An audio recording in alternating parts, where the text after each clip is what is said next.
ਜੀ ਹਾਂ, ਸਾਰੇ ਸਰੋਤਿਆਂ ਨੂੰ ਮੇਰੇ ਵੱਲੋਂ ਪਿਆਰ ਭਰੀ ਸਤਿ ਸ਼੍ਰੀ ਅਕਾਲ। ਹੁਣ ਸਮਾਂ ਹੋ ਗਿਆ ਪ੍ਰੋਗਰਾਮ ਖਬਰ ਤੇ ਨਜ਼ਰ ਬਲਤੇਜ ਪੰਨੂ ਜੀ ਦੇ ਨਾਲ। ਅੱਜ ਦਾ ਪ੍ਰੋਗਰਾਮ ਸ਼ੁਰੂ ਕਰਨ ਤੋਂ ਪਹਿਲਾਂ ਸਪਾਂਸਰਾਂ ਦਾ ਬਹੁਤ-ਬਹੁਤ ਧੰਨਵਾਦ ਕਰਨਾ ਚਾਹੁੰਦੇ ਹਾਂ। ਖਾਲਸਾ ਇੰਸ਼ੋਰੈਂਸ ਸੈਨੋਜ਼ੇ ਤੋਂ, ਗੁਰਦੀਪ ਸਿੰਘ ਬਿਰਦੀ ਕਲੋਵਸ ਤੋਂ, ਸਤਨਾਮ ਸਿੰਘ ਸ਼ੇਰਗਿੱਲ ਸੈਲਮਾ ਤੋਂ, ਸੁਖਵਿੰਦਰ ਸਿੰਘ ਤੇ ਜਸਵੀਰ ਕੌਰ ਫਰੀਮਾਨ ਤੋਂ, ਲਾਲੀ ਸਿੱਧੂ ਜੀ ਬੇਕਰਸਫੀਲਡ ਤੋਂ, ਰਣਬੀਰ ਸਿੰਘ ਰਾਣਾ ਬੇਕਰਸਫੀਲਡ ਤੋਂ, ਜਗਤਾਰ ਸਿੰਘ ਅਨੰਦਪੁਰੀ ਫਰੀਮਾਨ ਤੋਂ, ਅਵਤਾਰ ਸਿੰਘ ਤੇ ਰਣਜੀਤ ਕੌਰ ਸਿੱਧੂ ਬੇਕਰਸਫੀਲਡ ਤੋਂ, ਮਨਜੀਤ ਸਿੰਘ ਸਿੱਧੂ ਜੀ ਫਰੈਜ਼ਨੋ ਤੋਂ ਅਤੇ ਬਲਰਾਜ ਕੌਰ ਸਹੋਤਾ ਸੈਲਮਾ ਤੋਂ। ਇਸ ਸਪਾਂਸਰਾਂ ਦਾ ਧੰਨਵਾਦ ਕਰਦੇ ਹਾਂ। ਅਤੇ ਹੁਣ ਅਸੀਂ ਸਵਾਗਤ ਕਰਦੇ ਹਾਂ ਬਲਤੇਜ ਪੰਨੂ ਜੀ ਅੱਜ ਦੇ ਪ੍ਰੋਗਰਾਮ 'ਚ। ਹਾਂਜੀ, ਸਤਿ ਸ਼੍ਰੀ ਅਕਾਲ ਬਲਤੇਜ ਪੰਨੂ ਜੀ, ਜੀ ਆਇਆਂ ਨੂੰ।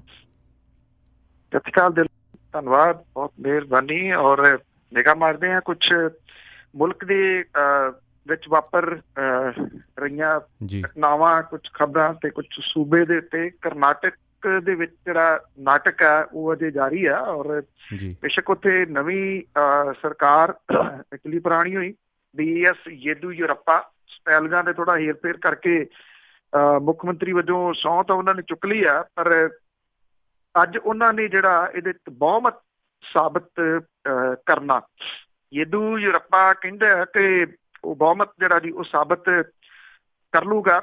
ਔਰ ਉਧਰ ਇਹ ਬਹੁਮਤ ਤੋਂ ਐਨ ਪਹਿਲਾਂ ਜਿਹੜੇ ਕਰਨਾਟਕਾ ਵਿਧਾਨ ਸਭਾ ਦੇ ਸਪੀਕਰ ਨੇ 14 ਹੋਰ ਬਾਗੀ ਵਿਧਾਇਕ ਜਿਹੜੇ ਆ ਉਹਨਾਂ ਨੂੰ ਦਲ ਬਦਲੀ ਵਿਰੋਧੀ ਕਾਨੂੰਨ ਦੇ ਤਹਿਤ 2023 ਤੱਕ ਵਿਧਾਨ ਸਭਾ ਦਾ ਮੌਜੂਦਾ ਜਿਹੜਾ ਸਮਾਂ ਆ ਉਹ ਸਮਾਪਤ ਹੋਣ ਤੱਕ ਅਯੋਗ ਜਿਹੜਾ ਉਹ ਕਰਾਰ ਦੇ ਦਿੱਤਾ। ਇਹ ਕਾਰਵਾਈ ਕਾਂਗਰਸ ਦੇ 11 ਤੇ JDS ਦੇ 3 ਵਿਧਾਇਕਾਂ ਦੇ ਖਿਲਾਫ ਜਿਹੜੀ ਆ ਉਹ ਕੀਤੀ ਗਈ ਆ। ਕੀ ਕੁਛ ਜਿਹੜਾ ਨਾਟਕ ਹੋ ਰਿਹਾ ਉਹ ਸਭ ਦੇ ਜਿਹੜਾ ਜੀ ਉਹ ਸਾਹਮਣੇ ਆ। ਯੇਦੂਯਰੱਪਾ ਦੇ ਮੁੱਖ ਮੰਤਰੀ ਦੇ ਤੌਰ ਦੇ ਉੱਤੇ ਸਹੁੰ ਚੁੱਕਣ ਤੋਂ 2 ਦਿਨ ਬਾਅਦ ਸਪੀਕਰ ਦਾ ਇਹ ਫੈਸਲਾ ਜਿਹੜਾ ਆਇਆ। ਸਪੀਕਰ ਇਸ ਫੈਸਲੇ ਦਾ ਯੇਦੂਯਰੱਪਾ ਦੀ ਸਰਕਾਰ ਦੇ ਉੱਤੇ ਕੋਈ ਪ੍ਰਭਾਵ ਨਹੀਂ ਪਊਗਾ, ਕਿਉਂਕਿ ਇਹਨਾਂ ਵਿਧਾਇਕਾਂ ਦੇ ਤੁਰੰਤ ਪ੍ਰਭਾਵ ਦੇ ਨਾਲ ਅਯੋਗ ਠਹਿਰਾਏ ਜਾਣ ਕਰਕੇ ਉਹਨਾਂ ਦੀ ਗੈਰ ਹਾਜ਼ਰੀ ਦੇ ਨਾਲ ਸਦਨ ਦੀ ਗਿਣਤੀ ਜਿਹੜੀ ਉਹ ਘੱਟ ਹੋ ਜਾਊਗੀ। ਇਹਦੇ ਨਾਲ ਭਾਜਪਾ ਦਾ ਰਾਹ ਸਾਫ਼ ਹੋ ਜਾਊਗਾ। ਸੋ ਇਸ ਕਰਕੇ ਇਹ ਸਾਰਾ ਜਿਹੜਾ ਜੀ ਉਹ ਨਾਟਕ ਕੀਤਾ ਗਿਆ। ਬਾਕੀ ਉਹ ਕਹਿਣ ਲਈ ਆ, ਕਿਉਂਕਿ ਜਦੋਂ ਇੰਨੇ ਜਿਹੜੇ ਉਹ ਸਾਈਡ ਤੇ ਕਰਦੇ ਆ ਤੇ ਭਾਜਪਾ ਦਾ ਰਾਹ ਜਿਹੜਾ ਜੀ ਉਹ ਆਪੇ ਉੱਥੇ ਸਾਫ਼ ਹੋ ਜਾਣਾ। ਦੂਜੇ ਪਾਸੇ ਵਿਧਾਇਕ ਕਹਿੰਦੇ ਆ ਕਿ ਉਹ ਅਯੋਗ ਕਰਾਰ ਦਿੱਤੇ ਜਾਣ ਦੇ ਫੈਸਲੇ ਨੂੰ ਸੁਪਰੀਮ ਕੋਰਟ ਦੇ ਵਿੱਚ ਜਿਹੜਾ ਜੀ ਉਹ ਚੈਲੰਜ ਕਰਨਗੇ। ਵੈਸੇ ਉਹੀ ਵਿਧਾਇਕ ਨੇ ਜਿਹੜੇ ਜਿਸ ਤਾਣ ਤੇ ਬੈਠੇ ਸੀ ਉਹਨਾਂ ਨੇ ਉਹੀ ਤਾਣ ਕੱਟ ਲਿਆ, ਭਾਵ ਕਿ ਕੁਹਾੜੇ ਤੇ ਪੈਰ ਜਿਹੜਾ ਜੀ ਉਹ ਮਾਰ ਲਿਆ। ਮੁੱਖ ਮੰਤਰੀ ਹੋਰਾਂ ਦਾ ਜਿਹੜਾ ਸ਼ਹਿਰ, ਸਾਬਕਾ ਸ਼ਹਿਰ ਹੀ ਕਹਿ ਲਓ, ਹੁਣ ਤਾਂ ਇੱਥੇ ਆਉਂਦੇ ਜਾਂਦੇ ਘੱਟ ਨੇ, ਉਹਦੇ ਨੇੜੇ ਖੇੜੀ ਗੰਡਿਆਂ ਦੇ ਵਿੱਚ ਜਿਹੜੇ ਬੱਚੇ ਗਵਾਚੇ ਸੀਗੇ ਉਹ ਅਜੇ ਵੀ ਉਸੇ ਤਰੀਕੇ ਦੇ ਨਾਲ ਜਿਹੜਾ ਜੀ ਪੁਲਿਸ ਉਹਦੀ ਸਰਚ ਕਰ ਰਹੀ ਆ, ਲੱਭੇ ਨਹੀਂ ਅਜੇ ਤੱਕ ਵੀ। ਜਿਹੜਾ ਜੀ ਇਹ ਬਹੁਤ ਗੰਭੀਰ ਇੱਕ ਮਸਲਾ ਪੈਦਾ ਹੋਇਆ ਪਿਆ ਜੀ, ਨਾ ਸਿਰਫ ਪਟਿਆਲੇ ਦੇ ਵਿੱਚ ਬਲਕਿ ਸਮੁੱਚੇ ਪੰਜਾਬ ਦੇ ਵਿੱਚ। ਮਾਪਿਆਂ ਦੇ ਮਨਾਂ ਦੇ ਅੰਦਰ ਇੱਕ ਵੱਡਾ ਡਰ ਜਿਹੜਾ ਜੀ ਉਹ ਪੈ ਗਿਆ ਹੋਇਆ ਬੱਚਿਆਂ ਦੀ ਸੁਰੱਖਿਆ ਨੂੰ ਲੈ ਕੇ। ਕੁਛ ਜਿਹੜੇ ਸੂਤਰ ਆ ਅੰਦਰੂਨੀ ਉਹ ਇਹ ਗੱਲ ਕਹਿੰਦੇ ਆ ਅਜੇ ਇਹ ਨਹੀਂ ਪਤਾ ਕਿ ਇਹਨਾਂ ਬੱਚਿਆਂ ਦਾ ਕੀ ਬਣਿਆ, ਉਹ ਕਿੰਨਾ ਹਾਲਾਤਾਂ ਦੇ ਵਿੱਚ ਨੇ, ਕਿੱਥੇ ਨੇ। ਪਰ ਅੰਦਰ ਖਾਤੇ ਜਿਹੜੀਆਂ ਕੁਛ ਕਨਸੂਆਂ ਨੇ ਉਹ ਇਹ ਗੱਲ ਜ਼ਰੂਰ ਕਹਿੰਦੀਆਂ ਨੇ ਕਿ ਜਿਹੜੇ ਕੁਛ ਬੱਚੇ ਪਹਿਲਾਂ ਬਿਹਾਰ, ਉੱਤਰ ਪ੍ਰਦੇਸ਼ ਦੇ ਵਿੱਚ ਚੁੱਕੇ ਜਾਂਦੇ ਹੁੰਦੇ ਸੀਗੇ, ਇਹ ਕੁਛ ਗਰੋਹ ਪੰਜਾਬ ਦੇ ਵਿੱਚ ਵੀ ਆਏ ਹੋਏ ਨੇ। ਇਹਦੇ ਪਿੱਛੇ ਕਹਾਣੀ ਕੀ ਹੈ ਚੁੱਕਣ ਦੇ? ਬਹੁਤੇ ਜਿਹੜਾ ਇਹ ਦੱਸਦੇ ਨੇ ਕਿ ਔਰਗਨ ਜਿਹੜਾ ਜੀ ਉਹਦੀ ਸਮਗਲਿੰਗ ਹੁੰਦੀ ਆ। ਜੇ ਇਹ ਸੱਚਾਈ ਆ ਤੇ ਬਹੁਤ ਗੰਭੀਰ ਮੁੱਦਾ। ਹੈਰਾਨੀ ਵਾਲੀ ਗੱਲ ਇਹ ਆ ਕਿ ਮੁੱਖ ਮੰਤਰੀ ਸਾਹਿਬ ਆਪਣੇ ਫੇਸਬੁੱਕ ਪੇਜ ਦੇ ਉੱਤੇ ਆਪਣੇ ਕੁੱਤੇ ਦੀਆਂ ਫੋਟੋਆਂ ਪਾ ਕੇ ਉਹਦੇ ਨਾਲ ਲਾਡ ਲਡਾ ਰਹੇ ਆ, ਜਦੋਂ ਕਿ ਲੋਕਾਂ ਦੇ ਪੁੱਤ ਜਿਹੜੇ ਆ ਜੀ ਉਹ ਜਾਂ ਚਿੱਟੇ ਨਾਲ ਮਰੀ ਜਾਂਦੇ ਆ ਜਾਂ ਫਿਰ ਬੱਚੇ ਜਿਹੜੇ ਆ ਜੀ ਉਹ ਲੱਭ ਨਹੀਂ ਰਹੇ। ਇੱਕ ਲਾਸ਼ ਮਿਲੀ ਸੀ ਖੇੜੀ ਗੰਡਿਆਂ ਦੇ ਨੇੜਿਓਂ ਵਗਦੀ ਨਹਿਰ ਦੇ ਵਿੱਚੋਂ, ਨਰਵਾਣਾ ਬ੍ਰਾਂਚ ਦੀ ਸਰਾਲਾ ਹੈਡ ਹੈ। ਹੁਣ ਮਾਪੇ ਕਹਿੰਦੇ ਆ ਕਿ ਇਹ ਬੱਚਾ ਸਾਡਾ ਨਹੀਂ, ਜਿਹੜੇ 2 ਗਵਾਚੇ ਆ ਉਹ ਉਹਦੇ ਪਿੰਡੇ ਤੇ ਹੋਣ ਵਾਲੇ ਕੁਝ ਜਿਹੜੇ ਨਿਸ਼ਾਨ ਨੇ ਉਹਨਾਂ ਦੀ ਗੱਲ ਕਰਦੇ ਆ ਕਿ ਉਹ ਹੈ ਨਹੀਂ, ਕੱਪੜਿਆਂ ਦੀ ਗੱਲ ਵੀ ਉਹ ਕਰਦੇ ਆ। ਹੁਣ ਵੱਡਾ ਸਵਾਲ ਇਹ ਖੜਾ, ਜੇ ਇਹ ਲਾਸ਼ ਉਹਨਾਂ ਦੇ ਬੱਚੇ ਦੀ ਨਹੀਂ ਤਾਂ ਫਿਰ ਇਹ ਲਾਸ਼ ਕਿਹਦੀ ਆ? ਇਹ ਬਹੁਤ ਵੱਡਾ ਜਿਹੜਾ ਜੀ ਉਹ ਸਵਾਲ ਖੜਾ ਹੋ ਗਿਆ। ਔਰ ਜਿਹੜੀ ਪੁਲਿਸ ਆ ਉਹ ਕਹਿੰਦੀ ਆ ਕਿ ਇਹ ਲਾਸ਼ ਉਹਨਾਂ ਦੇ ਵਿੱਚੋਂ ਇੱਕ ਬੱਚੇ ਦੀ ਆ। ਪੁਲਿਸ ਆਪਣੀ ਜਾਂਚ ਵੀ ਇਸੇ ਪੱਖ ਦੇ ਵਿੱਚ ਅੱਗੇ ਜਿਹੜੀ ਆ ਉਹ ਆ ਰਹੀ ਆ। ਸੂਈਆਂ ਕੱਸੀਆਂ ਤੇ ਰਜਵਾਹੇ ਜਿਹੜੇ ਆ ਉਹਨਾਂ ਨੂੰ ਵੀ ਜਾਂਚ ਦਾ ਹਿੱਸਾ ਬਣਾਇਆ ਗਿਆ। 6 ਸਾਲਾਂ ਤੇ 10 ਸਾਲਾਂ ਦਾ ਜਸ਼ਨਦੀਪ ਤੇ ਹਸ਼ਨਦੀਪ 22 ਤਰੀਕ ਨੂੰ ਲਾਪਤਾ ਹੋਏ ਸੀਗੇ। ਪੁਲਿਸ ਕੋਈ ਕਸਰ ਨਹੀਂ ਛੱਡ ਰਹੀ ਇਹ ਜਿਹੜੀ ਆ ਜੀ ਇਹ ਜਾਂਚ ਵਾਲੇ ਮਾਮਲੇ ਦੇ ਵਿੱਚ। ਪਰ ਲੱਗਦਾ ਇਉਂ ਆ ਕਿ ਪੁਲਿਸ ਦੀ ਜਿਹੜੀ ਜਾਂਚ ਹੈ ਉਹ ਕਿਸੇ ਜਗ੍ਹਾ ਵੀ ਉਹ ਅੜ ਨਹੀਂ ਰਿਹਾ, ਨੌ ਨਹੀਂ ਉਹਨਾਂ ਦਾ ਜਿਹੜਾ ਜੀ ਉਹ ਪੈ ਰਿਹਾ ਕਿ ਆਖਰ ਇਹ ਬੱਚੇ ਗਏ ਤਾਂ ਗਏ ਕਿੱਥੇ। ਹਾਂ, ਪੁਲਿਸ ਦੀ ਅਣਗਹਿਲੀ ਸਭ ਤੋਂ ਵੱਡੀ ਇਹਦੇ ਵਿੱਚ ਇਹ ਆ, ਜਿਸ ਦਿਨ ਇਹ ਬੱਚੇ ਗਵਾਚਦੇ ਆ ਤਕਰੀਬਨ 8 ਵਜੇ ਇਹ ਘਰੋਂ ਜਾਂਦੇ 22 ਤਰੀਕ ਨੂੰ, 9 ਵਜੇ ਤੱਕ ਨਹੀਂ ਬੱਚੇ ਆਉਂਦੇ ਤੇ ਮਾਪਿਆਂ ਨੂੰ ਫਿਕਰ ਹੁੰਦਾ। 10 ਵਜੇ ਜਿਹੜੀ ਕੋਈ 150 ਮੀਟਰ ਦੂਰ ਚੌਂਕੀ ਆ ਇਹਨਾਂ ਦੇ ਪਿੰਡ ਤੋਂ, ਉੱਥੇ ਸ਼ਿਕਾਇਤ ਕਰਦੇ ਆ, ਪੁਲਿਸ ਨਹੀਂ ਜਾਂਦੀ। ਪੁਲਿਸ ਸਵੇਰੇ 6 ਵਜੇ ਤੱਕ ਨਹੀਂ ਆਉਂਦੀ। ਉਹਦੇ ਦੌਰਾਨ ਜੇ ਇਹ ਬੱਚੇ ਅਗਵਾ ਹੋਏ ਆ ਤੇ ਉਹ ਉਹਨਾਂ ਨੂੰ ਅਗਵਾ ਕਰਨ ਵਾਲੇ ਜਿਹੜੇ ਦੀ ਉਹ ਕਿਤੇ ਦੇ ਕਿਤੇ ਲੈ ਕੇ ਨਿਕਲ ਸਕਦੇ ਆ। ਤੋ ਇਹ ਇਸ ਕਰਕੇ ਜਿਹੜਾ ਜੀ ਇਹ ਵੱਡਾ ਸਵਾਲ ਪੁਲਿਸ ਦੇ ਉੱਤੇ ਜਿਹੜਾ ਉਹ ਖੜਾ ਇਸ ਵੇਲੇ। ਹਾਲਾਂਕਿ ਕੁਝ ਅਫਵਾਹਾਂ ਵੀ ਬਹੁਤ ਵੱਡੇ ਪੱਧਰ ਦੇ ਉੱਤੇ ਸੋਸ਼ਲ ਮੀਡੀਆ ਦੇ ਰਾਹੀਂ ਫੈਲਾਈਆਂ ਜਾ ਰਹੀਆਂ ਨੇ, ਫੈਲ ਵੀ ਰਹੀਆਂ ਨੇ। ਇੱਥੋਂ ਬੱਚਾ ਅਗਵਾ ਹੋ ਗਿਆ, ਇੱਥੋਂ ਬੱਚਾ ਅਗਵਾ ਆ ਗਿਆ। ਲੋਕਾਂ ਦੇ ਵਿੱਚ ਪੈਨਿਕ ਜਿਹੜਾ ਜੀ ਉਹ ਵੱਡੇ ਪੱਧਰ ਦੇ ਉੱਤੇ ਇਸ ਵੇਲੇ ਕ੍ਰੀਏਟ ਹੋਇਆ ਪਿਆ। ਜੀ ਜਿਹੜੀ ਕਲੋਜ਼ਰ ਰਿਪੋਰਟ ਲਾਈ CBI ਨੇ ਗੁਰੂ ਗ੍ਰੰਥ ਸਾਹਿਬ ਦੀ ਬੇਅਦਬੀ ਵਾਲੇ ਮਾਮਲੇ ਨੂੰ ਲੈ ਕੇ, ਉਹਦੇ ਵਿੱਚ ਕਿੰਨੀਆਂ ਊਣਤਾਈਆਂ ਨੇ ਉਹ ਹੁਣ ਜਿਵੇਂ ਜਿਵੇਂ ਰਿਪੋਰਟ ਬਾਹਰ ਆ ਰਹੀ ਆ ਤਿਉਂ ਜਿਹੜੀਆਂ ਦੀ ਉਹ ਸਾਹਮਣੇ ਦਿਸ ਰਹੀਆਂ ਨੇ। CBI ਦੀ ਨਲਾਇਕੀ ਸ਼ਰੇਆਮ ਦਿਸ ਰਹੀ ਆ ਔਰ ਕਿਵੇਂ ਇਹ ਕਲੋਜ਼ਰ ਰਿਪੋਰਟ ਲਵਾਈ ਗਈ ਆ ਉਹ ਵੀ ਚੀਜ਼ਾਂ ਜਿਹੜੀਆਂ ਉਹ ਸਾਹਮਣੇ ਆ ਰਹੀਆਂ ਨੇ। ਗੁਰਦੁਆਰਾ ਬੁਰਜ ਜਵਾਹਰ ਸਿੰਘ ਵਾਲਾ ਦੇ ਵਿੱਚੋਂ 1 ਜੂਨ 15 ਨੂੰ ਗੁਰੂ ਗ੍ਰੰਥ ਸਾਹਿਬ ਦੇ ਸਰੂਪ ਚੋਰੀ ਹੋਣ ਵਾਲੇ ਦਿਨ ਕੋਈ ਖਰਬੂਜੇ ਵੇਚਣ ਵਾਲੇ ਬੰਦੇ ਦੀ ਸ਼ਨਾਖਤ ਦੇ ਮਾਮਲੇ ਦਾ ਭੇਦ ਬਰਕਰਾਰ ਹੈ। CBI ਨੇ ਇਸ ਪਾਸੇ ਕੁਝ ਵੀ ਨਾ ਕਰਨ ਦੇ ਬਾਵਜੂਦ ਚੁੱਕ ਕੇ ਕਲੋਜ਼ਰ ਰਿਪੋਰਟ ਜਿਹੜੀ ਜੀ ਉਹ ਦਾਖਲ ਕਰ ਦਿੱਤੀ, ਕਿਉਂਕਿ ਜਾਂਚ ਦੇ ਵਿੱਚ ਇਹ ਪਤਾ ਨਹੀਂ ਲੱਗ ਸਕਿਆ ਕਿ ਦੁਪਹਿਰ ਦੇ ਵੇਲੇ ਗੁਰਦੁਆਰੇ ਦੇ ਵਿੱਚੋਂ ਖਰਬੂਜੇ ਵੇਚਣ ਦਾ ਐਲਾਨ ਕਰਨ ਵਾਲੇ ਬੰਦੇ ਕੌਣ ਸੀ। ਉਹਨਾਂ ਨੇ ਅਨਾਊਂਸਮੈਂਟ ਕੀਤੀ ਸੀ ਗੁਰਦੁਆਰੇ ਦੇ ਵਿੱਚੋਂ। ਇਹਦੇ ਨਾਲ ਜਿਹੜੇ ਬਰਗਾੜੀ ਮਾਮਲੇ ਦੇ ਵਿੱਚ 39 ਦੇ ਕਰੀਬ ਸ਼ੱਕੀਆਂ ਦੇ ਜਿਹੜੇ ਹੱਥ ਲਿਖਤ ਦੇ ਨਮੂਨਿਆਂ ਦੀ ਫੋਰੈਂਸਿਕ ਰਿਪੋਰਟ ਦਾ ਇੰਤਜ਼ਾਰ ਕੀਤੇ ਬਿਨਾਂ CBI ਨੇ ਕਲੋਜ਼ਰ ਰਿਪੋਰਟ ਦਾਖਲ ਕਰ ਦਿੱਤੀ। CBI ਨੂੰ ਸ਼ੱਕੀਆਂ ਦੀਆਂ ਹੱਥ ਲਿਖਤਾਂ ਦੇ ਨਮੂਨਿਆਂ ਦੀ ਰਿਪੋਰਟ ਹਾਸਲ ਕਰਨ ਦੇ ਵਿੱਚ 2 ਸਾਲਾਂ ਤੋਂ ਵੱਧ ਦਾ ਸਮਾਂ ਲੱਗ ਗਿਆ। CBI ਨੇ ਗ੍ਰਿਫਤਾਰ ਕੀਤੇ 10 ਮੁਲਜ਼ਮਾਂ ਨੂੰ ਇਹ ਕਹਿ ਕੇ ਕਲੀਨ ਚਿੱਟ ਦਿੱਤੀ ਕਿ ਉਹਨਾਂ ਦੀ ਹੱਥ ਲਿਖਤ ਤੇ ਫਿੰਗਰਪ੍ਰਿੰਟ ਪੋਸਟਰ ਦੇ ਨਾਲ ਮਿਲਦੇ ਨਹੀਂ, ਜਦੋਂ ਕਿ ਜਿਹੜੀ ਹੱਥ ਲਿਖਤ ਦੇ ਨਮੂਨਿਆਂ ਦੀ ਰਿਪੋਰਟ ਆਈ ਹੋਈ ਨਹੀਂ। ਗੁਰੂ ਗ੍ਰੰਥ ਸਾਹਿਬ ਦੀ ਭੀੜ ਚੋਰੀ ਦੇ ਮਾਮਲੇ ਦੇ ਵਿੱਚ 2 ਮੁੱਖ ਗਵਾਹਾਂ ਬੁਰਜ ਜਵਾਹਰ ਸਿੰਘ ਵਾਲਾ ਦਾ ਹੈੱਡ ਗ੍ਰੰਥੀ ਗੋਰਾ ਸਿੰਘ ਤੇ ਉਹਦੀ ਪਤਨੀ ਸਵਰਨਜੀਤ ਕੌਰ ਨੇ ਖਰਬੂਜੇ ਵੇਚਣ ਵਾਲੇ ਦਾ ਜ਼ਿਕਰ ਕੀਤਾ ਸੀ। ਉਸ ਮਾਮਲੇ 'ਚ ਕੁਝ ਵੀ ਜਿਹੜਾ ਜੀ ਉਹ ਨਹੀਂ ਕੀਤਾ ਗਿਆ। ਪੰਜਾਬ ਪੁਲਿਸ ਨੂੰ 39 ਸ਼ੱਕੀਆਂ ਦੀਆਂ ਹੱਥ ਲਿਖਤਾਂ ਦੇ ਨਮੂਨਿਆਂ ਦੀ ਫੋਰੈਂਸਿਕ ਰਿਪੋਰਟ ਦੀ ਉਡੀਕ ਹੈ। ਜਿਹੜਾ ਇਹ ਕਲੋਜ਼ਰ ਰਿਪੋਰਟ ਹੈ ਉਹਦੇ ਸਫਾ 15 ਦੇ ਉੱਤੇ ਕਿਹਾ ਗਿਆ ਤੇ 49 ਲੋਕਾਂ ਦੇ ਫਿੰਗਰਪ੍ਰਿੰਟ ਤੇ ਹੱਥ ਲਿਖਤਾਂ ਦੇ ਨਮੂਨੇ ਲਏ ਗਏ ਸੀ, ਜਦੋਂ ਕਿ ਇਹ 39 ਨੇ। ਗੁਰਦੁਆਰਾ ਬੁਰਜ ਜਵਾਹਰ ਸਿੰਘ ਵਾਲਾ ਤੇ ਬਰਗਾੜੀ ਪਿੰਡ ਦੇ ਗੇਟ ਤੇ ਲੱਗੇ 3 ਪੋਸਟਰਾਂ ਦੀ ਲਿਖ ਤੇ ਫਿੰਗਰਪ੍ਰਿੰਟ ਦੇ ਨਾਲ ਮਿਲਾਉਣ ਦੇ ਵਾਸਤੇ ਫੋਰੈਂਸਿਕ ਜਾਂਚ ਲਈ ਭੇਜੇ ਗਏ ਸੀ। CBI ਨੇ 10 ਲੋਕਾਂ ਨੂੰ ਗ੍ਰਿਫਤਾਰ ਕੀਤਾ ਸੀ, ਜਿਨ੍ਹਾਂ ਨੂੰ ਬਾਅਦ ਦੇ ਵਿੱਚ ਕਲੀਨ ਚਿੱਟ ਜਿਹੜੀ ਹੈ ਜੀ ਉਹ ਦੇ ਦਿੱਤੀ ਗਈ ਹੈ। ਤੋ ਇਹ ਕਲੋਜ਼ਰ ਬਿਊਰੋ ਆਫ ਇਨਵੈਸਟੀਗੇਸ਼ਨ ਜਿਹੜੀ ਹੈ ਜੀ ਉਹ ਹੋ ਗਈ ਇੱਕ ਕਿਸਮ ਦੇ ਨਾਲ। ਤੇ ਪਿਛਲੇ ਦਿਨਾਂ ਦੇ ਵਿੱਚ ਜਿਹੜੀ RTI ਹੈ, ਜਿਹੜਾ RTI ਕਾਨੂੰਨ ਹੈ, ਰਾਈਟ ਟੂ ਇਨਫੋਰਮੇਸ਼ਨ ਐਕਟ, ਇਹਨੂੰ ਲੈ ਕੇ ਇਹਨੂੰ ਕਮਜ਼ੋਰ ਜਿਹੜਾ ਜੀ ਉਹ ਕਰ ਦਿੱਤਾ ਗਿਆ ਕੇਂਦਰ ਦੀ ਸਰਕਾਰ ਦੇ ਵੱਲੋਂ, ਕਿਉਂਕਿ ਸੋਧ ਇਹਦੇ ਵਿੱਚ ਜਿਹੜੀ ਆ ਉਹ ਕੀਤੀ ਗਈ ਆ। ਇਹ ਜਿਹੜੀ ਸੋਧ ਆ ਇਹਦੇ ਵਿੱਚ ਜਿਹੜਾ ਸੂਚਨਾ ਕਮਿਸ਼ਨਰ ਆ ਸਰਕਾਰ ਦੇ ਵਿਰੁੱਧ ਅਹਿਮ ਫੈਸਲੇ ਦੇਣ ਤੋਂ ਗਰੇਜ਼ ਕਰਨਗੇ, ਕਿਉਂਕਿ ਉਹਨਾਂ ਦੇ ਸਿਰ ਦੇ ਉੱਤੇ ਛਾਂਟੀ ਦੀ ਤਲਵਾਰ ਜਿਹੜੀ ਆ ਉਹ ਲਟਕਦੀ ਰਹੂਗੀ।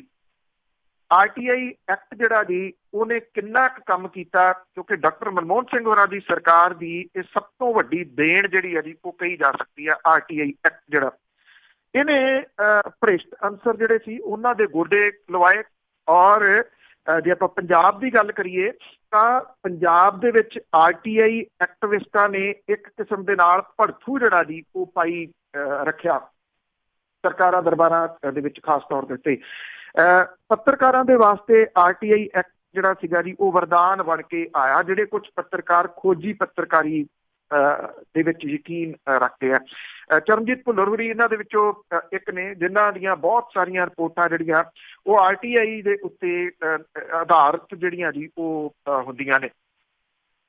ਤੋ ਇਹ ਜਿਹੜਾ RTI ਐਕਟ ਹੈ ਜਿੰਨੀ ਦੇਰ ਚੱਲਦਾ ਰਿਹਾ ਇਹਨੇ ਬਹੁਤ ਸਾਰੀਆਂ ਚੀਜ਼ਾਂ ਜਿਹੜੀਆਂ ਸੀ ਉਹ ਕੱਢੀਆਂ। ਜਿਵੇਂ ਮੈਂ ਜ਼ਿਕਰ ਕੀਤਾ ਜਿਹੜੇ ਪੱਤਰਕਾਰ ਨੇ ਉਹਨਾਂ ਦਾ। ਇਸ ਤੋਂ ਇਲਾਵਾ ਕੁਝ ਬੰਦੇ ਇਸ ਤਰ੍ਹਾਂ ਦੇ ਹੈ ਨੇ ਜਿਨ੍ਹਾਂ ਨੇ ਇਸ RTI ਦਾ ਸਹਾਰਾ ਲੈ ਕੇ ਕਈ ਕੁਝ ਜਿਹੜਾ ਸੀਗਾ ਜੀ ਉਹ ਨੰਗਿਆਂ ਕੀਤਾ। ਸਭ ਤੋਂ ਪਹਿਲਾਂ ਪੰਜਾਬ ਦਾ ਵੱਡਾ ਘੁਟਾਲਾ RTI ਰਾਹੀਂ ਲੁਧਿਆਣੇ ਦੇ ਕਾਰਕੁਨਾਂ ਨੇ ਬੇਪਰਦ ਜਿਹੜਾ ਜੀ ਉਹ ਕੀਤਾ ਸੀਗਾ। ਰੈੱਡ ਕਰਾਸ ਦੇ ਪੈਸੇ ਦੀ ਦੁਰਵਰਤੋਂ ਡਿਪਟੀ ਕਮਿਸ਼ਨਰ ਕਿਵੇਂ ਕਰਦੇ ਆ, ਇਹ RTI ਦੇ ਤਹਿਤ ਜਿਹੜਾ ਸੀਗਾ ਜੀ ਉਹ ਪੰਜਾਬ ਦੇ ਜਿਹੜੇ ਕੁਝ RTI ਐਕਟਿਵਿਸਟ ਨੇ ਉਹਨਾਂ ਨੇ ਨੰਗਿਆਂ ਕੀਤਾ ਸੀਗਾ। ਪੰਜਾਬ ਤੇ ਹਰਿਆਣਾ ਹਾਈ ਕੋਰਟ ਦੇ ਐਡਵੋਕੇਟ ਨੇ HC ਅਰੋੜਾ, ਉਹਨਾਂ ਨੇ ਇਸ ਪਾਸੇ ਬਹੁਤ ਵੱਡਾ ਕੰਮ ਕੀਤਾ। ਇਸ ਐਕਟ ਦੇ ਜ਼ਰੀਏ ਉਹਨਾਂ ਨੇ ਇਸ ਤਰ੍ਹਾਂ ਦੇ 600 ਅਫਸਰਾਂ ਤੇ ਮੁਲਾਜ਼ਮਾਂ ਦੀ ਸੂਚਨਾ ਇਕੱਠੀ ਕਰ ਲਈ ਜਿਨ੍ਹਾਂ ਨੂੰ ਉਹਦੇ ਸਜ਼ਾ ਹੋਈ ਸੀ ਪਰ ਉਹ ਨੌਕਰੀ ਕਰ ਰਹੇ ਸੀ, ਔਰ ਜਿਹਦੇ ਕਰਕੇ ਇਹ ਸਾਰੇ ਜਿਹੜੇ ਸੀਗੇ ਜੀ ਇਹਨਾਂ ਨੂੰ ਘਰੋਂ ਘਰੀ ਤੋੜਨਾ ਪੈ ਗਿਆ ਸਰਕਾਰਾਂ ਨੂੰ, ਪ੍ਰਸ਼ਾਸਨ ਨੂੰ। ਔਰ ਇਹ ਬਹੁਤ ਵੱਡਾ ਇੱਕ ਰੈਵੋਲਿਊਸ਼ਨ ਟਾਈਪ ਦਾ ਸੀਗਾ ਜਿਹੜਾ ਉਦੋਂ ਕੱਢਿਆ ਗਿਆ ਕਿ ਇਹਨਾਂ ਨੂੰ ਸਜ਼ਾ ਹੋਈ ਆ, ਇਹ ਨੌਕਰੀਆਂ ਕਿਵੇਂ ਕਰ ਰਹੇ ਨੇ ਜੀ। ਐਡਵੋਕੇਟ ਜਿਹੜੇ HC ਅਰੋੜਾ ਸੀ ਉਹਨਾਂ ਨੇ RTI ਐਕਟਿਵਿਸਟ ਜਿਹੜੇ ਨੇ ਉਹਨਾਂ ਦੀ ਸੁਰੱਖਿਆ ਨੂੰ ਲੈ ਕੇ ਪੰਜਾਬ ਤੇ ਹਰਿਆਣਾ ਦੇ ਵਿੱਚ ਪਾਲਿਸੀ ਬਣਵਾਈ ਜਿਹਦੇ ਤਹਿਤ ਕੋਈ ਵੀ ਕਾਰਕੁਨ ਨੂੰ ਸੁਰੱਖਿਆ ਜਿਹੜਾ ਜੀ ਉਹ ਲੈ ਸਕਦਾ ਹੈ।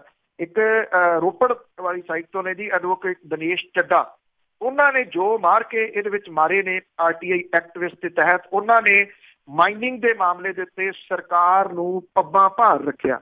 ਉਹਨਾਂ ਦੀ ਜਿੰਨੀਆਂ RTI ਉਹਨਾਂ ਨੇ ਪਾਈਆਂ, ਉਹਨਾਂ ਨੇ ਇਸ ਮਾਮਲੇ ਦੇ ਵਿੱਚ ਜੋ ਕੁਝ ਕੀਤਾ ਮਾਈਨਿੰਗ ਵਾਲੇ ਮਾਮਲੇ ਦੇ ਵਿੱਚ, ਉਹਨੂੰ ਅੱਜ ਨਾ ਉਹਦਾ ਮੁੱਲ ਪਵੇ ਜੀ, ਕਿਸੇ ਟਾਈਮ ਜਿਹੜਾ ਜ਼ਰੂਰ ਇਹ ਹੋਊਗਾ ਕਿ ਉਹਨਾਂ ਨੇ ਇੰਨਾ ਕੰਮ ਕੀਤਾ। ਨਵੇਂ ਸ਼ਹਿਰ ਦੇ ਪਰਵਿੰਦਰ ਸਿੰਘ ਕਿਤਣਾ ਨੇ ਜੀ, ਉਹਨਾਂ ਨੇ ਸ਼ਹੀਦ ਭਗਤ ਸਿੰਘ ਜਨਮ ਸ਼ਤਾਬਦੀ ਮਨਾਉਣ ਆਏ ਕਲਚਰਲ ਫੰਡਾਂ ਦੇ ਵਿੱਚੋਂ ਇੱਕ ਘਪਲੇ ਨੂੰ ਬੇਪਰਦ ਕੀਤਾ ਸੀ, ਜਿਹਦੇ ਕਰਕੇ ਇੱਕ IAS ਨੂੰ ਜੇਲ੍ਹ ਤੱਕ ਜਾਣਾ ਪਿਆ। ਚੰਡੀਗੜ੍ਹ ਦੇ MS ਭਨੋਟ ਨੇ, ਜਿਨ੍ਹਾਂ ਨੇ ਅੰਮ੍ਰਿਤਸਰ ਡਿਸਟ੍ਰਿਕਟ ਦੀਆਂ ਸਹਿਕਾਰੀ ਸਭਾਵਾਂ ਤੇ ਗ੍ਰਾਮ ਸਭਾਵਾਂ ਦੇ ਮਾਮਲੇ ਦੇ ਵਿੱਚ ਸੂਚਨਾਵਾਂ ਇਕੱਠੀਆਂ ਕੀਤੀਆਂ। ਸੁਨਾਮ ਤੋਂ ਜਤਿੰਦਰ ਜੈਨ ਨੇ, ਜਿਨ੍ਹਾਂ ਨੇ ਸਿੰਗਲ ਡਿਜਿਟ ਲਾਟਰੀ ਨੂੰ RTI ਦੇ ਜ਼ਰੀਏ ਬੰਦ ਕਰਾਇਆ। ਜ਼ਿਲ੍ਹਾ ਸੰਗਰੂਰ ਦੇ ਆਂਗਣਵਾੜੀ ਸੈਂਟਰਾਂ ਦੇ ਵਿੱਚ ਹੋਈ ਭਰਤੀ ਨੂੰ ਬੇਪਰਦ ਕੀਤਾ। ਕੁਲਦੀਪ ਸਿੰਘ ਖਹਿਰਾ ਨੇ RTI ਐਕਟਿਵਿਸਟ ਲੁਧਿਆਣੇ ਤੋਂ, ਉਹਨਾਂ ਨੇ ਪੰਜਾਬ ਦੇ ਵਿੱਚ ਚੱਲਦੇ ਗੈਰ ਕਾਨੂੰਨੀ ਇਲੈਕਟ੍ਰੋ ਹੋਮਿਓਪੈਥੀ ਇਲਾਜ ਬੰਦ ਕਰਵਾਏ। ਲੁਧਿਆਣਾ ਕਾਰਪੋਰੇਸ਼ਨ ਦੇ ਮਾਮਲੇ ਬੇਪਰਦ ਕੀਤੇ। ਬਠਿੰਡਾ ਦੇ ਸੀਨੀਅਰ ਪੱਤਰਕਾਰ ਨਰਿੰਦਰ ਸ਼ਰਮਾ ਉਹਨਾਂ ਨੇ ਦਰਜਨਾਂ ਮਾਮਲੇ ਇਸ ਐਕਟ ਦੇ ਜ਼ਰੀਏ ਜਿਹੜਾ ਦੀ ਚੁੱਕੇ। ਬਠਿੰਡਾ ਤੋਂ ਹੀ ਨੇ ਜੀ RTI ਐਕਟਿਵਿਸਟ ਸੋਨੂ ਮਹੇਸ਼ਵਰੀ, ਉਹਨਾਂ ਨੇ ਬਲੱਡ ਬੈਂਕਾਂ ਦੇ ਵਿੱਚ ਬਿਨਾਂ ਵਰਤੋਂ ਮਿਆਦ ਪਗਾ ਚੁੱਕਣ ਵਾਲੇ ਬਲੱਡ ਤੇ ਪੈਸੇ ਲੈ ਕੇ ਬੱਚਿਆਂ ਨੂੰ ਗੋਦ ਲੈਣ ਦੇ ਚੱਲਦੇ ਸਿਲਸਿਲੇ ਨੂੰ ਨੰਗਿਆ ਕੀਤਾ। ਸਾਧੂ ਰਾਮ ਕੁਸਲਾ ਜਿਹੜੇ ਜੀ ਉਹ ਵੀ ਡਟੇ ਹੋਏ ਨੇ ਇਸੇ ਤਰੀਕੇ ਦੇ ਨਾਲ ਜੀ। ਔਰ ਇਸ RTI ਨੇ ਜਿਹੜਾ ਸੀ RTI ਐਕਟਿਵਿਸਟ ਪੈਦਾ ਕੀਤੇ, ਜਿਨ੍ਹਾਂ ਨੇ ਇਸ ਐਕਟ ਦਾ ਸਹੀ ਲਾਹਾ ਜਿਹੜਾ ਸੀ ਉਹ ਲਿਆ। ਜਦੋਂ ਸਰਕਾਰਾਂ ਹਿੱਲ ਗਈਆਂ ਤਾਂ ਫਿਰ ਜਿਹੜਾ ਜੀ ਇਹ ਲੱਗਿਆ ਕਿ ਇਹਨੂੰ ਕਿਸੇ ਤਰੀਕੇ ਦੇ ਨਾਲ ਦੱਬਿਆ ਜਿਹੜਾ ਜੀ ਉਹ ਜਾਵੇ, ਔਰ ਜਿਹਦੇ ਕਰਕੇ ਇਹ ਜਿਹੜੀ ਸੋਧ ਹੋਈ ਆ ਇਹ ਹੁਣ ਇਹਨੂੰ ਕਮਜ਼ੋਰ ਕਰ ਦੂਗੀ। ਔਰ ਕਮਜ਼ੋਰ ਕਰਨ ਦਾ ਮਤਲਬ ਇਹ ਹੋਊਗਾ ਕਿ ਜਿਹੜੇ ਭ੍ਰਿਸ਼ਟ ਲੋਕ ਨੇ ਉਹ ਬਚ ਜਾਣਗੇ ਕਿਸੇ ਨਾ ਕਿਸੇ ਰੂਪ ਦੇ ਵਿੱਚ। ਬਚ ਤਾਂ ਵੈਸੇ ਨਸ਼ੇ ਦੇ ਤਸਕਰ ਵੀ ਰਹੇ ਆ, ਰੋਜ਼ ਜਿਹੜੇ ਆ ਉਹ ਮਾਵਾਂ ਦੇ ਪੁੱਤ ਉਸੇ ਤਰੀਕੇ ਦੇ ਨਾਲ ਮਰੀ ਜਾ ਰਹੇ ਆ। ਲੋਕ ਜਿਹੜੇ ਸ਼ਮਸ਼ਾਨ ਘਾਟਾਂ ਦੇ ਵਿੱਚ ਜਾ ਕੇ ਉਹਨਾਂ ਦਾ ਸੰਸਕਾਰ ਕਰਕੇ ਆ ਕੇ ਇਹਨੂੰ ਰੱਬ ਦਾ ਭਾਣਾ ਲਿਖੀ ਇੰਨੀ ਸੀ ਇਹ ਕਹਿ ਕੇ ਜਿਹੜਾ ਦੀ ਆ ਕੇ ਸਿਰਫ ਬਹਿ ਜਾਂਦੇ ਆ ਕਿ ਹੋਣਾ ਕੁਛ ਨਹੀਂ। ਪਰ ਕੁਛ ਲੋਕ ਹੈਗੇ ਆ ਜਿਹੜੇ ਅਜੇ ਵੀ ਕੁਛ ਨਾ ਕੁਛ ਜਿਹੜਾ ਦੀ ਉਹ ਕਰੀ ਜਾ ਰਹੇ ਆ। ਬਾਘੇ ਪੁਰਾਣੇ ਦੇ ਨੇੜੇ ਪਿੰਡ ਪੈਂਦਾ ਸਮਾਧ ਭਾਈ ਦੇ ਨੌਜਵਾਨਾਂ ਨੇ ਵੀ ਹੁਣ ਕਮਾਂਡ ਆਪਣੇ ਹੱਥਾਂ ਜਿਹੜੀ ਜੀ ਉਹ ਸੰਭਾਲੀ। ਜਦੋਂ ਉਹਨਾਂ ਨੇ ਦੇਖਿਆ ਕਿ ਅੱਧੀ ਦਰਜਨ ਦੇ ਕਰੀਬ ਮੁੰਡੇ ਸਿਵਿਆਂ 'ਚ ਬੈਠੇ ਟੀਕੇ ਸਰਿੰਜਾਂ ਲਾਈ ਜਾਂਦੇ ਆ, ਉਹਨਾਂ ਨੂੰ ਫੜ ਕੇ ਅੱਗੋਂ ਇਹ ਪੁੱਛਿਆ ਕਿ ਕਿਹੜਾ ਜਿਹੜਾ ਵੇਚਦਾ, ਤੇ ਉਹਨੂੰ ਜਾ ਫੜਿਆ ਜੀ ਔਰ ਫੜ ਕੇ ਪੁਲਿਸ ਦੇ ਹਵਾਲੇ ਕੀਤਾ। ਹੁਣ ਪੁਲਿਸ ਕੀ ਕਰਦੀ ਹੈ ਇਹ ਪੁਲਿਸ ਦੇ ਉੱਤੇ ਆ। ਹੁਣ ਤੱਕ ਤਾਂ ਰਿਕਾਰਡ ਇਹੀ ਕਹਿੰਦਾ ਕਿ ਪੁਲਿਸ ਛੱਡ ਦਿੰਦੀ ਹੈ ਥੋੜੇ ਦਿਨਾਂ ਬਾਅਦ। ਇਹਨਾਂ ਨੌਜਵਾਨਾਂ ਨੇ ਅਗਲਾ ਕੰਮ ਇਹ ਕੀਤਾ ਕਿ ਇਹਦੇ ਨਸ਼ਾ ਤਸਕਰ ਦੇ ਘਰ ਨੂੰ ਜੰਦਰਾ ਲਾ ਦਿੱਤਾ ਔਰ ਬਾਹਰ ਲਿਖ ਦਿੱਤਾ ਕਿ ਉਹ ਇਹ ਪਿੰਡ ਛੱਡ ਕੇ ਜਾ ਚੁੱਕਿਆ। ਔਰ ਇਹ ਵੀ ਜਿਹੜਾ ਜੀ ਕਿਹਾ ਕਿ ਜੇ ਇੱਥੇ ਇਹ ਵਾਪਸ ਆਉਂਦਾ ਤੇ ਫਿਰ ਅਗਲਾ ਐਕਸ਼ਨ ਜਿਹੜਾ ਜੀ ਉਹ ਇਹਨਾਂ ਨੌਜਵਾਨਾਂ ਦਾ ਹੋਊਗਾ। ਪੁਲਿਸ ਜਿਹੜੀ ਹੈ ਜੀ ਉਹ ਇਹ ਕਹੀ ਜਾਂਦੀ ਆ ਕਿ ਨਸ਼ੇੜੀ ਨੌਜਵਾਨਾਂ ਤੋਂ ਪੁੱਛ ਪੜਤਾਲ ਕੀਤੀ ਜਾ ਰਹੀ ਆ। ਉਹ ਵੀ ਕਹਿੰਦੀ ਆ ਕਿ ਉਹ ਕਿਸੇ ਕਿਸਮ ਦੀ ਲੋਕ ਕੁੱਟਮਾਰ ਨਾ ਕਰਨ, ਨਸ਼ਾ ਵੇਚਦਾ ਜਾਂ ਕਰਦਾ ਤਾਂ ਇਹਦੀ ਜਾਣਕਾਰੀ ਪੁਲਿਸ ਨਾਲ ਸਾਂਝੀ ਕਰਨ। ਕਿਹੜੀ ਪੁਲਿਸ ਦੇ ਨਾਲ ਸਾਂਝੀ ਕਰਨ, ਇਹ ਪੰਜਾਬ ਦੇ ਲੋਕਾਂ ਨੂੰ ਸਮਝ ਨਹੀਂ ਜਿਹੜਾ ਜੀ ਉਹ ਆ ਰਿਹਾ। ਕਿਉਂਕਿ ਜਿੱਥੇ ਜਿੱਥੇ ਲੋਕ ਫੜਾਉਂਦੇ ਆ, ਲੋਕ ਅਜੇ ਫੜਾ ਕੇ ਬਾਅਦ ਚ ਘਰੇ ਪਹੁੰਚਦੇ ਆ।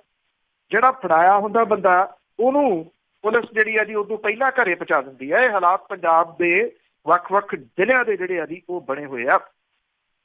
ਜਿਹੜੇ ਸਮਾਜ ਭਾਈ ਦੇ ਲੋਕ ਨੇ, ਜਿਹੜੇ ਨੌਜਵਾਨ ਨੇ, ਉਹ ਕਹਿੰਦੇ ਆ ਕਿ ਪਿੰਡ ਦੇ ਵਿੱਚ ਆਉਣ ਵਾਲੇ ਹਰ ਵਿਅਕਤੀ ਦੇ ਉੱਤੇ ਉਹ ਨਿਗਾਹ ਰੱਖ ਰਹੇ ਆ ਔਰ ਇਹ ਵੀ ਕਹਿ ਰਹੇ ਆ ਕਿ ਜੇ ਹੁਣ ਜਿਹੜਾ ਜੀ ਇੱਥੇ ਕੋਈ ਨਸ਼ਾ ਵੇਚੂਗਾ ਤਾਂ ਫਿਰ ਉਹਦਾ ਕੁਟਾਪਾ ਇਹ ਨੌਜਵਾਨ ਜਿਹੜੇ ਜੀ ਉਹ ਕਰਨਗੇ। ਵੈਸੇ ਕੁਟਾਪੇ ਵਾਲੀ ਇੱਕ ਵੀਡੀਓ ਜਿਹੜੀ ਆ ਇਹਨਾਂ ਦੀ ਵਾਇਰਲ ਵੀ ਹੋਈ ਆ, ਜਿਹਦੇ ਵਿੱਚ ਹੁਣ ਮੁਸ਼ਕਲ ਇਹ ਆ ਕਿ ਲੋਕ ਕਰਨ ਤਾਂ ਕੀ ਕਰਨ, ਜਾਂ ਤਾਂ ਮਰ ਜਾਣ ਜਿਹੜਾ ਜਿਵੇਂ ਮਾਰੀ ਰਹੇ ਆ, ਤੇ ਜਾਂ ਫਿਰ ਕੁਝ ਸਮੇਂ ਦੇ ਵਾਸਤੇ ਆਪਣੇ ਹੱਥਾਂ ਦੇ ਵਿੱਚ ਜਿਹੜਾ ਜੀ ਇਹ ਸਾਰਾ ਕੁਝ ਲੈਣ। ਕਿਉਂਕਿ ਪੁਲਿਸ ਵਾਲੀ ਗੱਲ ਜਿਹੜੀ ਹੈ ਜੀ, ਪ੍ਰਸ਼ਾਸਨ ਵਾਲੀ ਗੱਲ ਜਿਹੜੀ ਆ ਉਹ ਰਹੀ ਹੋਈ ਨਹੀਂ ਇਸ ਵੇਲੇ। ਜਿਹੜਾ ਜੀ ਸਭ ਹੱਥ ਤੇ ਹੱਥ ਧਰ ਕੇ ਜਿਹੜਾ ਜੀ ਉਹ ਬਹਿ ਗਏ।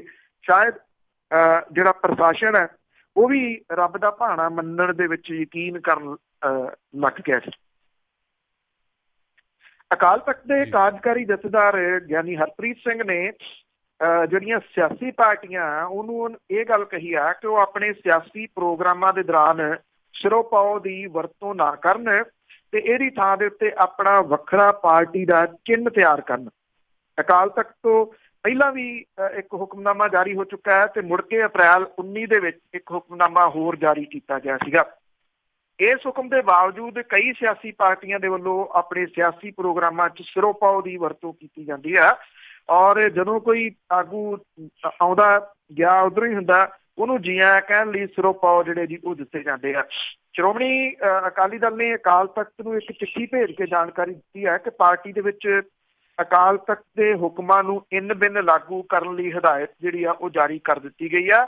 ਪਰ ਇਹ ਮਹਿਜ਼ ਕਹਿਣ ਵਾਲੀ ਗੱਲ ਹੈ, ਕਿਉਂਕਿ ਸਿਰੋਪਾਓ ਦੀ ਸਭ ਤੋਂ ਵੱਧ ਦੁਰਵਰਤੋਂ ਜੇ ਕੋਈ ਪਾਰਟੀ ਕਰਦੀ ਹੈ ਤਾਂ ਉਹ ਅਕਾਲੀ ਦਲ ਹੈ। ਜਿਹੜੀਆਂ ਸਿਆਸੀ ਪਾਰਟੀਆਂ ਨੇ ਉਹ ਸਿਰੋਪਾਓ ਜਿਹੜੇ ਨੇ ਉਹਨਾਂ ਦੀ ਬੰਨ੍ਹ ਕੇ ਪੰਡ ਤੇ ਕਾਰਾਂ 'ਚ ਰੱਖ ਕੇ ਤੁਰ ਪੈਂਦੇ ਆ। ਤੇ ਇੱਥੇ ਇੱਕ ਪ੍ਰਚਲਿਤ ਲਫ਼ਜ਼ ਵੀ ਆ ਕਿ ਫਲਾਂ ਬੰਦੇ ਨੇ ਫਲਾਂ ਪਾਰਟੀ ਦਾ ਸਿਰੋਪਾ ਪਵਾ ਲਿਆ। ਇਹ ਅਕਸਰ ਲੋਕ ਜਿਹੜਾ ਜੀ ਉਹ ਕਹਿੰਦੇ ਆ। ਤੋ ਇਹ ਜਿਹੜਾ ਸਿਰੋਪਾ ਪਵਾਉਣਾ ਮਤਲਬ ਕਿ ਪਾਰਟੀ ਜੁਆਇਨ ਕਰਨੀ, ਉਹਨੂੰ ਜਿਹੜਾ ਜੀ ਉਹ ਕਹਿ ਦਿੰਦੇ ਆ।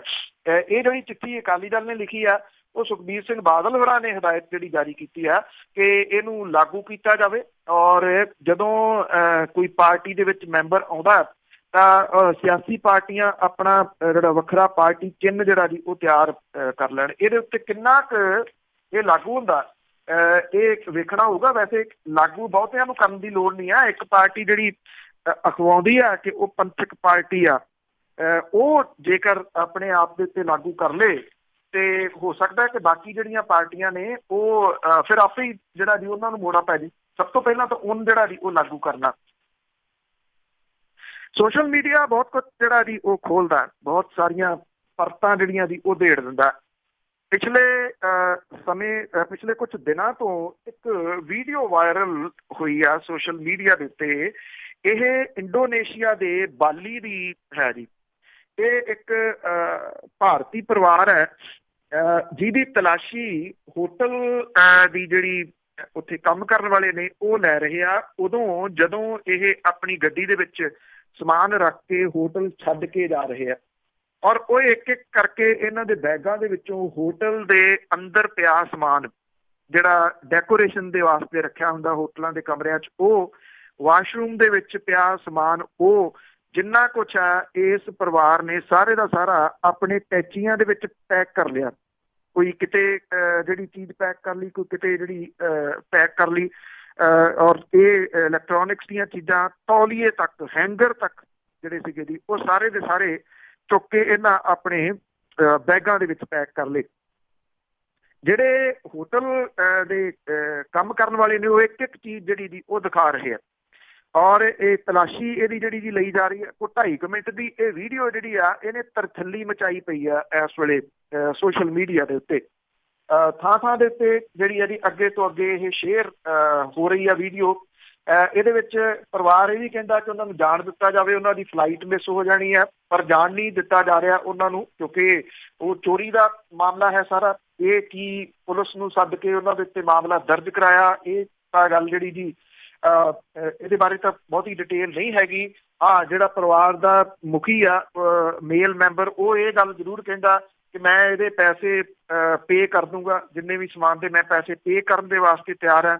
ਤੇ ਅੱਗੋਂ ਜਿਹੜਾ ਹੋਟਲ ਸਟਾਫ ਹੈ ਉਹ ਇਹ ਗੱਲ ਕਹਿੰਦਾ ਗੱਲ ਹੁਣ ਪੈਸਿਆਂ ਦੀ ਨਹੀਂ, ਗੱਲ ਚੋਰੀ ਦੀ ਆ ਕਿ ਤੁਸੀਂ ਇਹ ਚੋਰੀ ਕੀਤਾ ਸਮਾਨ ਅੰਦਰੋਂ। ਜਿਹੜਾ ਅਸਲ ਦੇ ਵਿੱਚ ਇਹ ਜਿਹੜਾ ਵਿਅਕਤੀ ਆ ਜਿਹਨੇ ਇਸ ਵੀਡੀਓ ਨੂੰ ਵਾਇਰਲ ਕੀਤਾ ਉਹਨੇ ਇਸ ਪੁਆਇੰਟ ਆਫ ਵਿਊ ਦੇ ਨਾਲ ਇਹਨੂੰ ਵਾਇਰਲ ਜਿਹੜਾ ਕੀਤਾ ਕਿ ਜਿਹੜੇ ਲੋਕ ਇਸ ਮੁਲਕ ਦਾ ਪਾਸਪੋਰਟ ਰੱਖਦੇ ਆ ਕਿਸੇ ਵੀ ਮੁਲਕ ਦਾ, ਉਹਨਾਂ ਨੂੰ ਇਹ ਗੱਲ ਯਾਦ ਰੱਖਣੀ ਚਾਹੀਦੀ ਆ ਕਿ ਉਹ ਆਪਣੇ ਦੇਸ਼ ਦੇ ਦੂਤ ਨੇ ਤੇ ਜਦੋਂ ਬੇਗਾਨੇ ਮੁਲਕ ਦੇ ਵਿੱਚ ਜਾਂਦੇ ਆ ਤਾਂ ਉੱਥੇ ਅਜਿਹੀਆਂ ਸ਼ਰਮਨਾਕ ਘਟਨਾਵਾਂ ਜਿਹੜੀਆਂ ਜੀ ਉਹ ਨਹੀਂ ਕਰਨੀਆਂ ਚਾਹੀਦੀਆਂ। ਬੇਸ਼ੱਕ ਕਿਸੇ ਦੀ ਜਿਹੜੀ ਪ੍ਰਾਈਵੇਟ ਵੀਡੀਓ ਆ ਉਹਨੂੰ ਵਾਇਰਲ ਕਰਨਾ ਹੋ ਸਕਦਾ ਠੀਕ ਨਾ ਹੋਵੇ, ਪਰ ਸਵਾਲ ਇਹ ਆ ਕਿ ਅਜਿਹੇ ਲੋਕਾਂ ਨੂੰ ਮੱਤ ਦੇਣ ਦੇ ਵਾਸਤੇ ਹੋਰ ਕੀਤਾ ਵੀ ਫਿਰ ਕੀ ਜਿਹੜਾ ਜੀ ਉਹ ਜਾਵੇ। ਇਸ ਪੱਖੋਂ ਤਾਂ ਇਹ ਬੜਾ ਪੋਜ਼ਿਟਿਵ ਜਿਹੜਾ ਜੀ ਕਿਹਾ ਜਾ ਸਕਦਾ ਕਿ ਜਿਹੇ ਗੰਦ ਪਾਉਂਦੇ ਜਿਹੜੇ ਲੋਕ ਨੇ ਉਹਨਾਂ ਦਾ ਇਲਾਜ ਤਾਂ ਇਹੀ ਹੈ ਕਿ ਦੱਸਿਆ ਜਾਵੇ ਕਿ ਆਹ ਵਿਅਕਤੀ ਕਿਸ ਔਕਾਤ ਤੇ ਜਿਹੜਾ ਜੀ ਉਹ ਮਾਲਕ ਨੇ। ਇੱਥੇ ਸੜਕਾਂ ਦੇ ਉੱਤੇ ਗੰਦ ਜਿਹੜੇ ਸੁੱਟਦੇ ਫਿਰਦੇ ਨੇ ਜਾਂ ਜਿਹੜੇ ਇੱਥੇ ਨੁਕਸਾਨ ਕਰ ਦਿੰਦੇ ਨੇ ਸਰਕਾਰੀ ਚੀਜ਼ਾਂ ਦਾ, ਉਹਨਾਂ ਦਾ ਨਾਲ ਵੀ ਹੋਣਾ ਤਾਂ ਇਹੋ ਜਿਹਾ ਕੁਛ ਹੀ ਜਿਹੜਾ ਦੀ ਉਹ ਚਾਹੀਦਾ। ਪਿੱਛੇ ਜੇ ਜਿਹੜੇ ਸੜਕਾਂ ਦੇ ਵਿਚਾਲੇ ਲੱਗੇ ਹੁੰਦੇ ਆ ਪਲਾਟ, ਉਹਨੂੰ ਚੋਰੀ ਕਰਦੀ ਇੱਕ ਔਰਤ ਦੀ ਜਿਹੜੀ ਉਹ ਵੀਡੀਓ ਵਾਇਰਲ ਹੋਈ ਸੀ ਕਿ ਸਰਕਾਰ ਲਾ ਕੇ ਗਈ ਤੇ ਉਹ ਪੱਟ ਕੇ ਬੂਟੇ ਜਿਹੜੇ ਸੀ ਉਹ ਸਾਰੇ ਦੇ ਸਾਰੇ ਲੈ ਗਈ। ਬਚਨ ਬੇਦਲ ਦਾ ਨਾਮ ਤਾਂ ਬਹੁਤ ਸਾਰਿਆਂ ਨੇ ਸੁਣਿਆ ਹੋਊਗਾ। ਸੁਣਿਆ ਤੂੰ ਚੰਨਾ ਪਾਸਪੋਰਟ ਬਣਾ ਲਿਆ ਜਾਂ ਮੇਰੇ ਰਾਂਝੇ ਦਾ ਪ੍ਰਿੰਸੀਪਲ ਦੀ ਕੱਟੇ ਉਹਦਾ ਕਾਲਜ ਚੋਂ ਨਾ। ਬਚਨ ਬੇਦਲ ਇਸ ਵੇਲੇ ਗੀਤਕਾਰੀ ਕਰਕੇ ਚਰਚਿਤ ਨਹੀਂ ਗਾ, ਬਲਕਿ ਬਚਨ ਬੇਦਲ ਦੇ ਉੱਤੇ ਪਰਚਾ ਦਰਜ ਹੋ ਗਿਆ। ਹੋਇਆ ਇਹ ਕਿ ਪਿੰਡ ਬਡਰੁੱਖਾ ਦੇ ਵਿੱਚ ਇੱਕ ਕੁਟੀਆ ਦੇ ਵਿੱਚ ਕਤਲ ਹੋ ਗਿਆ। ਇਸ ਕੇਸ ਦੇ ਵਿੱਚ ਨਾਮਜ਼ਦ ਜਿਹੜਾ ਸੀਗਾ ਸੁਖਬੀਰ ਸਿੰਘ ਸੀਰਾ, ਇਹ ਬਚਨ ਬੇਦਲ ਦਾ ਭਰਾ ਆ। ਤੇ ਇਹ ਕਿਹਾ ਗਿਆ ਕਿ ਜਦੋਂ ਇਹ ਗ੍ਰਿਫਤਾਰ ਹੋ ਗਿਆ ਤੇ ਬਚਨ ਬੇਦਲ ਜਿਹੜਾ ਸੀਗਾ ਜੀ ਉਹ ਆਮ ਆਦਮੀ ਪਾਰਟੀ ਦਾ ਆਗੂ ਆ ਅੱਜ ਕੱਲ੍ਹ, ਮੈਂ ਗਲਤ ਨਹੀਂ ਤਾਂ ਉਹਨੂੰ ਇੱਕ ਖਾਸ ਅਹੁਦਾ ਸ਼ਾਇਦ ਦਿੱਲੀ ਦੇ ਵਿੱਚ ਵੀ ਮਿਲਿਆ ਹੋਇਆ। ਇਹਨੇ ਬਚਨ ਬੇਦਲ ਨੇ ਤਾਂ ਕਿ ਇਹਦੀ ਜਾ ਕੇ ਚੌਂਕੀ ਦੇ ਵਿੱਚ ਇਹ ਕਹਿੰਦਾ ਕਿ ਮੈਂ ਆਪਣੇ ਭਰਾ ਨੂੰ ਦਵਾਈ ਦੇਣ ਗਿਆ ਸੀਗਾ, ਉੱਥੋਂ ਉਹਦੇ ਭਰਾ ਨੇ ਸਕੂਟੀ ਚੁੱਕੀ ਤੇ ਉਹ ਭੱਜ ਗਿਆ। ਉਹਨੂੰ ਲੈ ਕੇ ਜਿਹੜਾ ਸੀਗਾ ਬੇਦਲ ਦੇ ਉੱਤੇ ਪਰਚਾ ਜਿਹੜਾ ਜੀ ਉਹ ਦਰਜ ਹੋ ਗਿਆ ਔਰ ਉਹਦੇ ਉੱਤੇ ਜਿਹੜਾ ਜੀ ਬੰਦੇ ਨੂੰ ਭਜਾਉਣ ਦਾ ਮਾਮਲਾ ਦਰਜ ਹੋ ਗਿਆ, ਧਾਰਾ 420 ਦਾ। ਹੁਣ ਕੁਛ ਲੋਕ ਜਿਹੜੇ ਜੀ ਉਹ ਹਾਈਵੇ ਤੇ ਆ ਕੇ ਬਹਿ ਗਏ ਕਿ ਜੇ ਪਰਚਾ ਦਰਜ ਹੋਇਆ ਬਚਨ ਬੇਦਲ ਤੇ ਫਿਰ ਉਹਦੀ ਅਰੈਸਟ ਕਿਉਂ ਨਹੀਂ ਹੋ ਰਹੀ। ਪੁਲਿਸ ਨੇ ਉਹਨਾਂ ਨੂੰ ਜਿਹੜਾ ਜੀ ਇਹ ਸਮਝਾ ਕੇ ਇਹ ਜਿਹੜਾ ਜਾਮ ਸੀ ਉਹ ਤਾਂ ਖੁਲਵਾਇਆ।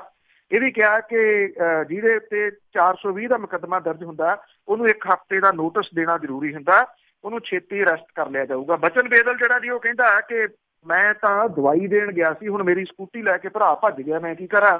ਪਰ ਨਾਲ ਦੀ ਨਾਲ ਇਹ ਵੀ ਕਹਿੰਦਾ ਕਿ ਮੈਂ ਬਾਅਦ ਦੇ ਵਿੱਚ ਉਹਨੂੰ ਪੇਸ਼ ਕਰਵਾ ਦਿੱਤਾ ਸੀਗਾ ਪੁਲਿਸ ਦੇ ਕੋਲੇ। ਜਿਹੜੀ ਆਮ ਆਦਮੀ ਪਾਰਟੀ ਹੈ ਪੰਜਾਬ ਦੀ ਉਹ ਬਚਨ ਬੇਦਲ ਦੇ ਪਿੱਠ ਦੇ ਉੱਤੇ ਜਿਹੜੀ ਦੀ ਖੜੀ ਦਿਸਦੀ ਹੈ। ਇਹ ਕਿਹਾ ਜਾ ਰਿਹਾ ਕਿ ਸੱਤਾਧਾਰੀ ਧਿਰ ਦੇ ਕੁਝ ਜਿਹੜੇ ਆਗੂ ਨੇ ਉਹ ਜਾਣ ਬੁੱਝ ਕੇ ਬਚਨ ਬੇਦਲ ਨੂੰ ਜਿਹੜਾ ਜੀ ਨਿਸ਼ਾਨਾ ਬਣਾ ਰਹੇ ਆ। ਜੇ ਨਿਸ਼ਾਨਾ ਬਣਾ ਰਹੇ ਆ 420 ਦਾ ਮਾਮਲਾ ਜਿਹੜਾ ਜੀ ਉਹ ਦਰਜ ਹੋਇਆ ਤੇ ਉਹਨੂੰ ਫੇਸ ਤਾਂ ਉਹ ਕਰਨਾ ਚਾਹੀਦਾ। ਬਚਨ ਬੇਦਲ ਕਹਿੰਦਾ ਜੀ ਕਿ ਸਿਆਸੀ ਰੰਜਿਸ਼ ਦੇ ਤਹਿਤ ਉਹਨੂੰ ਜਿਹੜਾ ਜੀ ਉਹ ਫਸਾਇਆ ਗਿਆ। ਹੁਣ ਸਿਆਸੀ ਰੰਜਿਸ਼ ਕੀ ਆ ਕੀ ਨਹੀਂ, ਉਹ ਆਪਣੇ ਅਹੁਦੇ ਦਾ ਪ੍ਰਭਾਵ ਤੇ ਦਬਕਾ ਮਾਰਨ ਦੇ ਵਾਸਤੇ ਤਾਂ ਗਿਆ ਸੀ ਜੋ ਜਿਹੜਾ ਜੀ ਉਹ ਦੱਸੀਦਾ। ਪਰ ਪੈ ਗਿਆ ਥੋੜਾ ਜਿਹੜਾ ਜੀ ਉਲਟ ਜਾ ਕੇ ਉਹਨੂੰ ਇਹ ਸਾਰਾ ਮਾਮਲਾ ਕਿੱਧਰ ਨੂੰ ਜਾਂਦਾ ਹੈ। 420 ਆ ਅਗਾਊਂ ਜ਼ਮਾਨਤ ਦੇ ਵਾਸਤੇ ਜਾਂਦਾ ਜਾਂ ਕੁਝ ਹੋਰ ਹੁੰਦਾ, ਇਹ ਆਉਂਦੇ ਦਿਨ ਜਿਹੜੇ ਜੀ ਉਹ ਪਤਾ ਲੱਗਣਗੇ। ਪਰ ਇੰਨਾ ਜ਼ਰੂਰ ਹੈ ਕਿ ਬਚਨ ਬੇਦਲ ਇਸ ਵੇਲੇ ਗੀਤਕਾਰੀ ਕਰਕੇ ਨਹੀਂ, ਹੁਸ਼ਿਆਰੀ ਕਰਕੇ ਜਿਹੜਾ ਜੀ ਉਹ ਜ਼ਿਆਦਾ ਚਰਚਿਤ ਹੈ। ਵੈਸੇ ਜੀ ਅੱਜ ਦੇ ਕੁਛ ਆਲੇ ਦੁਆਲੇ ਦੇ ਉੱਤੇ ਇੱਕ ਝਾਤ ਭਲਕੇ ਤੁਹਾਡੇ ਨਾਲ ਕੁਛ ਲੰਬੀ ਮੁਲਾਕਾਤ ਜਿਹੜੀ ਜੀ ਉਹ ਰਹੂਗੀ। ਧੰਨਵਾਦ ਦਿਲਪ੍ਰੀਤ, ਬਹੁਤ ਮਿਹਰਬਾਨੀ। ਬਹੁਤ ਬਹੁਤ ਧੰਨਵਾਦ ਬਲਤੇਜ ਪੰਨੂ ਜੀ, ਸਤਿ ਸ਼੍ਰੀ ਅਕਾਲ ਜੀ। ਥੈਂਕ ਯੂ, ਸਤਿ ਸ਼੍ਰੀ ਅਕਾਲ ਜੀ। ਇਹ ਸਨ ਬਲਤੇਜ ਪੰਨੂ ਜੀ ਅੱਜ ਦੇ ਪ੍ਰੋਗਰਾਮ ਖਬਰ ਤੇ ਨਜ਼ਰ 'ਚ, ਕਿ ਅਸੀਂ ਇੱਦਾਂ ਹੀ ਕੱਲ੍ਹ ਨੂੰ ਮਿਲਦੇ ਹਾਂ। ਅਤੇ ਮੇਰੇ ਵੱਲੋਂ ਪਿਆਰ ਭਰੀ ਸਤਿ ਸ਼੍ਰੀ ਅਕਾਲ।